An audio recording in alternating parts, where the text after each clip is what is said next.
کیا آپ جانتے ہیں ٹخنوں سے کپڑا نیچے لٹکانا جہنم میں لے کر جانے والا عمل ہے؟ اور کیا آپ جاننا چاہتے ہیں ٹخنوں سے کپڑا نیچے لٹکانے والے کی نماز قبول ہوتی ہے یا نہیں؟ اگر آپ جاننا چاہتے ہیں تو میری ویڈیو کو آخر تک ضرور دیکھیں۔ قرآن میں ہے، زمین پر اکڑ کر نہ چل، خدا کو اکڑنا پسند نہیں۔ حضور اکرم صلی اللہ علیہ وآلہ وسلم فرماتے ہیں، ٹخنوں سے نیچے کپڑے لٹکانا یہ جہنمی عمل ہے۔ اللہ ایسے متکبر کی طرف نظر رحمت ہی نہیں فرماتے، اور 3 آدمیوں سے خدا بات نہیں کرے گا، نہ ان کو پاک کرے گا، ان کی طرف دیکھے گا نہیں۔ ان میں سے پہلا ٹخنوں سے نیچے لٹکانے والا، دوسرا احسان جتلانے والا، تیسرا مال بیچنے کی خاطر جھوٹی قسم کھانے والا۔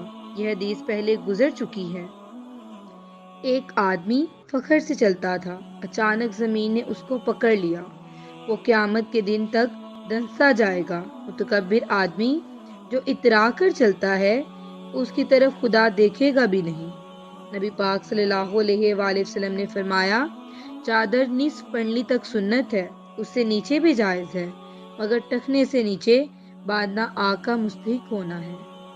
چاہے قمیص ہو، چادر ہو، شلوار ہو، کوئی کپڑا ہو، سب کا ایک ہی حکم ہے۔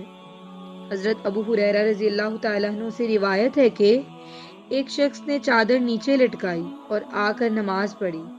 نبی پاک صلی اللہ علیہ وآلہ وسلم نے فرمایا، جا وضو کر کے آ۔ پھر آیا، پھر نماز پڑھی۔ پھر آپ نے فرمایا، جا وضو کر کے آ۔ تو پھر آیا۔ کسی نے عرض کیا، حضرت اس کو آپ بار بار وضو کا ارشاد فرما رہے ہیں، اس کی کیا وجہ ہے؟ فرمایا، اس کی چادر ٹخنے سے نیچے ہے۔ یہ مسبل الزار ہے اور اللہ تعالیٰ ایسے شخص کی نماز قبول نہیں فرماتے۔ جب یہ حدیث ابو بکر رضی اللہ تعالیٰ عنہ نے سنی تو فرمایا، رسول اللہ صلی اللہ علیہ وآلہ وسلم، میری چادر بھی بھاری بدن کی وجہ سے نیچے ڈھلک جاتی ہے۔ تو آپ نے فرمایا، تو ان متکبرین میں سے نہیں، تیری مجبوری ہے۔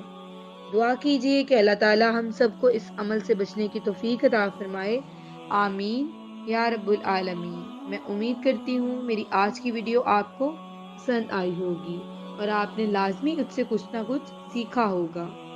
اگر آپ کو میری ویڈیو پسند آئی ہے تو میرے چینل اقرا اسلامک سٹوریز اس کو لائک، سبسکرائب اور شیئر ضرور کریں، تاکہ آپ کو نئی آنے والی تمام ویڈیوز کے نوٹیفیکیشن آپ کی اسکرین پر مل سکیں۔